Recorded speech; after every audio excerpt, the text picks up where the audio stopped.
নমস্কার বন্ধুরা, আমাদের স্বাগতম ডিএনএ একটি গুরুত্বপূর্ণ আপডেট। তো বন্ধুরা, ডিএনএ এই মুহূর্তে গুরুত্বপূর্ণ আপডেটটি হচ্ছে মুখ্যমন্ত্রী পাশে আছেন, সরকারি কর্মীদের বার্তা দিতে শীঘ্রই মমতা উপস্থিতিতে সভা করতে চায় ফেডারেশন। তো বন্ধুরা, ডিএ সংক্রান্ত আপডেটটি নিয়ে আমরা স্টেপ বাই স্টেপ আলোচনা করব। তো অবশ্যই আপনারা ভিডিওটি স্কিপ না করে অবশ্যই পুরোটা দেখবেন। তো তার আগে বলে রাখি, যে সকল বন্ধুরা আমাদের চ্যানেলে নতুন, আমাদের চ্যানেলটির পাশে সাবস্ক্রাইব বাটন, সাবস্ক্রাইব করার পর পাশে যে বেল আইকন সেটি প্রেস করবেন, লেটেস্ট ভিডিও আপডেটগুলি সবার আগে পেয়ে যাবেন। দেখে নেব আজকে ডিএ সংক্রান্ত গুরুত্বপূর্ণ আপডেটটি। মহার্ঘ ভাতা নিয়ে সরকারি কর্মীদের ক্ষোভের অন্ত নেই। সম্প্রতি আবার সরকারি হাসপাতালগুলিতে যে থ্রেড কালচারের তথ্য প্রকাশ্যে এসছে, তাতে সেই অস্বস্তি বেড়ে কয়েক গুণ হয়েছে। এমনই সব ঘটনাক্রমের কারণে সরকারি কর্মী মহলে রাজ্য সরকারের বিরুদ্ধে ক্ষোভ পঞ্জীভূত হয়েছে বলেই জেনেছে প্রশাসনের একাংশ। তাই সেসব ঘটনা থেকে শিক্ষা নিয়ে এবার তৃণমূল সমর্থিত সরকারি কর্মী ফেডারেশন শীঘ্রই একটি সভা করতে চায়, আর সেই সময় যাতে মুখ্যমন্ত্রী মমতা বন্দ্যোপাধ্যায়কে উপস্থিত করানো যায় সেই বিষয়ে উদ্যোগ শুরু হয়েছে। কর্মচারী ফেডারেশন সূত্রে খবর, সংগঠনের তরফে মন্ত্রী মানস ভূঁইয়া এই সংক্রান্ত বিষয় নিয়ে উদ্যোগী হয়েছেন। মুখ্যমন্ত্রী সেই সময় উপস্থিত থাকার সবুজ সংকেত দিলেই কলকাতায় সভার জন্য প্রস্তুতি শুরু করে দেওয়া হবে।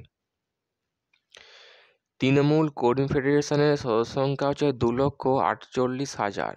এই সংখ্যা বাড়ানোর জন্য সংগঠনের তরফে সদস্য সংঘ অভিযান চলছে। 2026 সালের বিধানসভার নির্বাচনকে মাথায় রেখে ফেডারেশনকে আরও শক্তিশালী করতে চায় সংগঠনের নেতারা, কারণ আগামী বিধানসভার নির্বাচনের আগে জেলা কমিটিগুলিতে বিস্তর রদবদল করা হচ্ছে। এছাড়া রাজ্যের সরকারি দপ্তরে বিভিন্ন শাখা কমিটিগুলিকেও নতুন করে সাজানো হচ্ছে।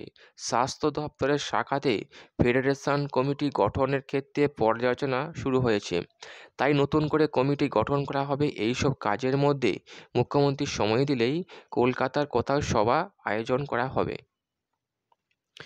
সাংগঠনিক স্বার্থ রয়েছে, কারণ রাজ্য সরকারি কর্মীদের কাছে ফেডারেশন তুলে ধরতে চাইছে যে মুখ্যমন্ত্রী তাদের সংগঠনের প্রতি আস্থাশীল, তাহলে সদস্য সংঘ অভিযানে গতি আসবে বলেছেন।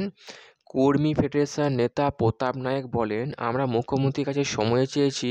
মন্ত্রী মানস ভূঁইয়া মুখ্যমন্ত্রী সচিবালয়ের কাছে সময় চেয়েছেন, আর তার দপ্তর সময় দিলেই কলকাতায় আমরা সব থেকে বড় সমাবেশ করতে রাজি হব এবং সরকারি কর্মী সেই সময় উপস্থিত থাকবেন, এবং মুখ্যমন্ত্রী উপস্থিত থাকলেই সেই সময় কোনো বিরাট বড় ঘোষণা হতে পারে, এমনটি আপডেট উঠে আসছে। তো বন্ধু, এই ছিল গুরুত্বপূর্ণ আপডেট। কেমন লাগলো কমেন্ট করে লাইক করতে ভুলবেন না। পরবর্তী আপডেট পাওয়ার জন্য আমাদের চ্যানেলটিকে সাবস্ক্রাইব করে রাখবেন। থ্যাংক ইউ বন্ধু, ভিডিও দেখার জন্য।